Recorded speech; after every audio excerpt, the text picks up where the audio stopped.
That's how much people wishlisted my game on Steam right now. Let's talk some numbers. Okay, so first let's quickly sum up why wishlists are so important for you as an indie game dev. Well, because I figured out that some people don't know this information yet. So I'll start from the obvious one. The more wishlists you get, the more sales you get, the more money you get. It's just simple, plain logic. The second reason is that you need good starting sales in order to be featured in Steam new popular releases tab. And finally, wishlists are the best way to predict your sales. From what I've gathered from other developers, is that usually from 5 to 10% of your wishlist people will buy your game at launch day. It differs from game to game, but you can make an estimation. Other game developers such as Game Dev Underground or Blackthorn Prod also say that wishlists is one of the best metrics you can use to analyze your current audience size and to predict your future sales. Okay, so finally it's time to talk about some numbers. So there are three main graphs that correlate with each other that we will analyze. It's the store traffic stats graph, a wishlists graph, and the players of the game demo graph.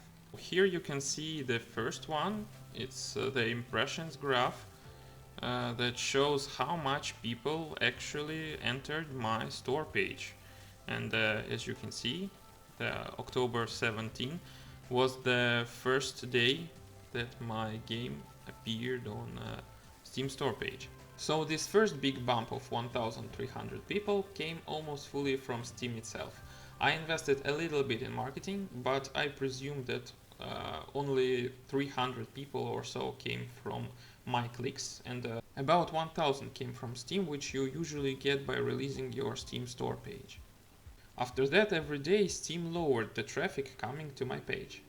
Those two small hills are traffic from social network, which I was raising for about a year. Russian Vkontakte is like Facebook, but you usually get a cheaper traffic of people to your game community page than in Facebook.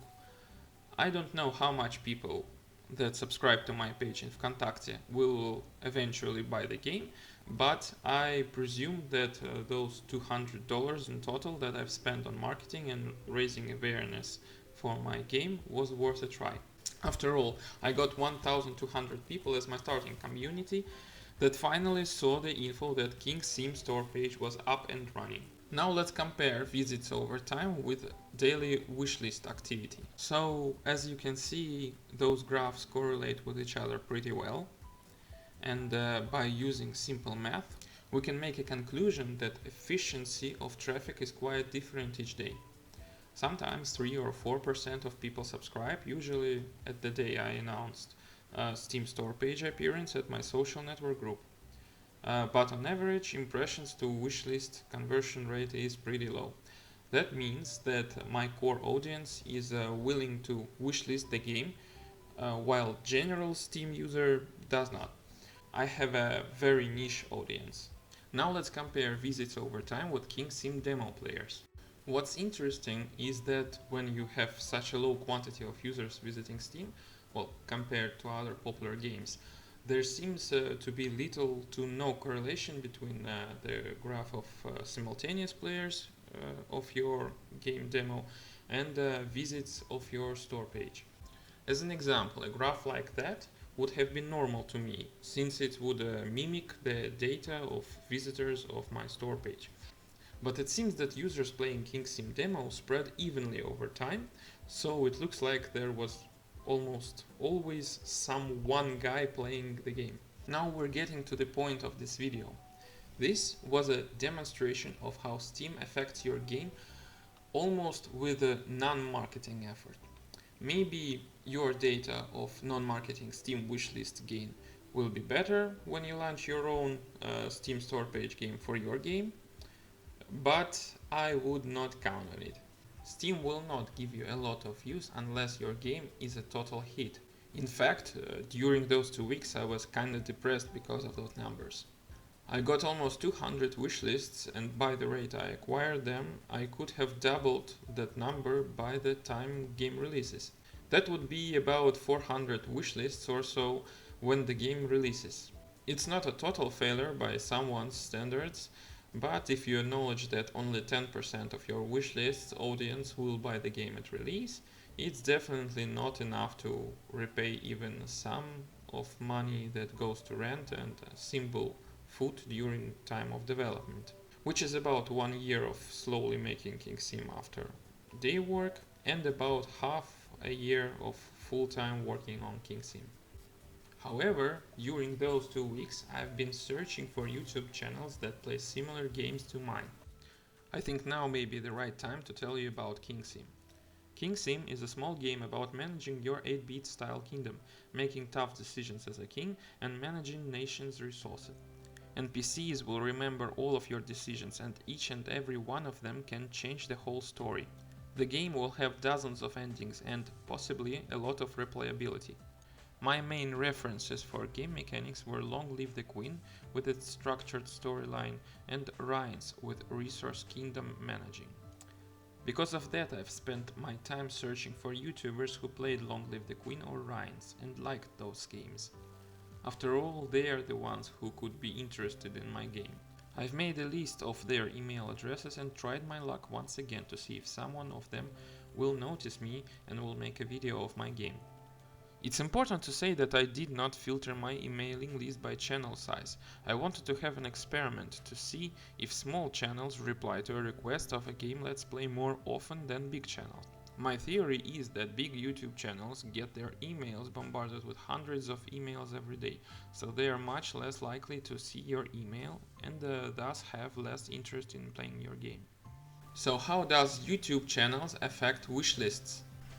In 2015, Total Biscuit made a video about an indie platformer that got only 150 sales in total. However, that game got a let's play from Jacksepticeye, a YouTuber with 6 million subscribers at that time.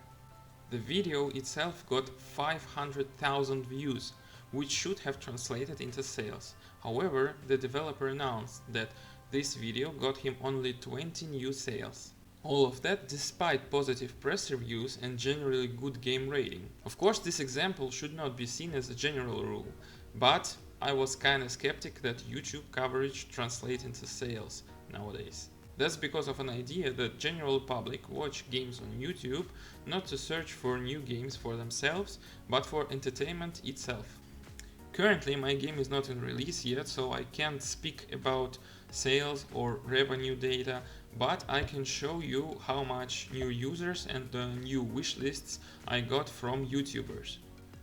It's important to say that YouTube channels differ very much depending on the channel size audience.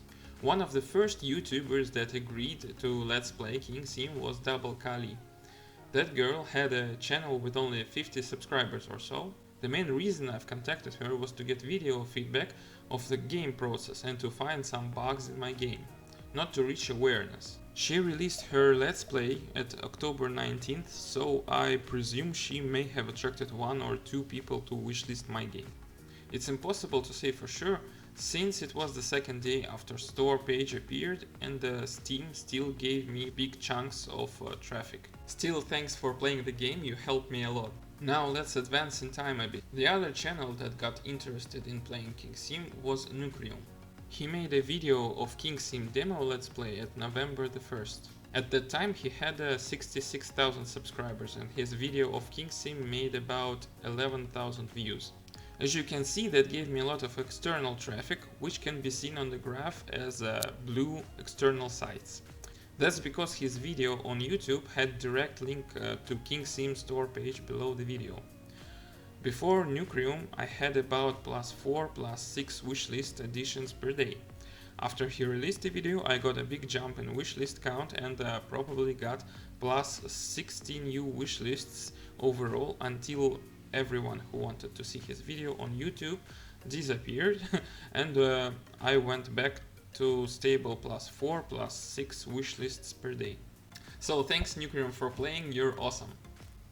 So by the time my wishlist count rose faster than my depressive expectations was, despite that fact I still got only 260 wishlists, which would pretty much mean a commercial failure for my game anyway. what I did was to continue to email different YouTube channel owners. And one day got a reply from one of them. He said he was interested in making a KingSim demo video, but I did not give that email much of my attention because there were a bunch of other YouTubers who said pretty much the same thing to me but did not make a video.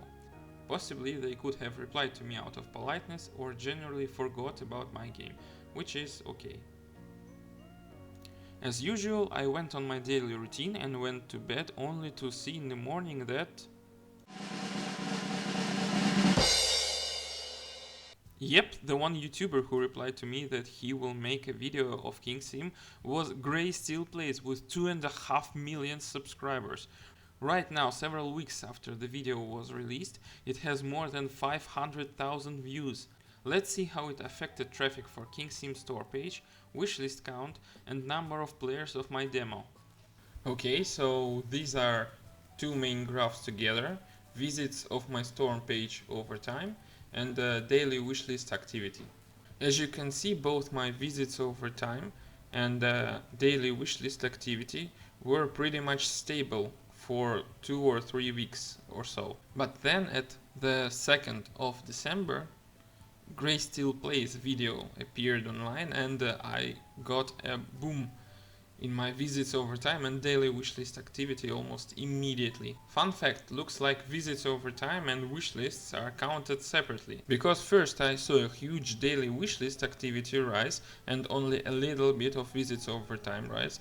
And only then on the next day I saw the true visits over time rise. So during the first 2 days after the video was released, I got a ton of new wishlists. However, right after most of GrayStillPlays subscribers saw the video, my wishlist activity began to fall again. So what's important, I got a pretty good tail back here, both in daily wish activity and visits over time. Because of that tail, I've got as much wishlist additions during the past 2 weeks as in the first 2 days the video came out. So what GrayStillPlays did for me, he gave me about 868 wishlist additions during the past 3 weeks after the video came out, and about 2,500 new KingSim demo players. So what GrayStillPlays basically did is he kickstarted my indie game developer career just by making a single video of playing my game. So huge thanks from me and this little fella. In fact, those 2 little fellas. Even now I don't know if my game will sell well, but now I have more conviction that it will, and that my solo indie developer job won't stop right after KingSim releases. So now I want to make some conclusions to this video. First of all, YouTube is still a viable way to make your game noticeable, even if you're just starting your first indie game. Try to be more humane. Search for YouTubers who might like your game and whose audience will like their Let's Play content. If you want your audience to come to your store page from YouTube, it must have high replayability. If YouTube viewer will see that the game is interesting and there is much for him to do, he will more likely come to your page. After my game releases on Steam, I'll make a similar video about game sales, so subscribe to this channel and thank you very much for watching this video. All the best luck to you guys!